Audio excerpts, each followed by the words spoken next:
Welcome to Acelab Mini Tutorials. I'm Bo, a former architectural designer and the Director of Growth and Architectural Relations at Acelab. In this series, we'll be giving you all the best tips and tricks for using Acelab's platform to easily streamline your product specification workflows and discover new building products for your projects. Let's get started.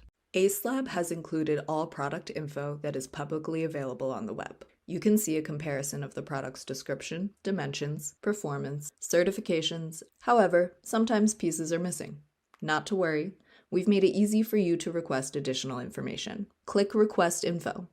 If you already have a project, just select the right one. If you don't, you can create a project right from this page. Enter your project information, select what information you require, and you're all set. Our system is now going to find the right available product rep to answer your questions. When we do, we'll bring you in touch with them so that you can collaborate on the platform.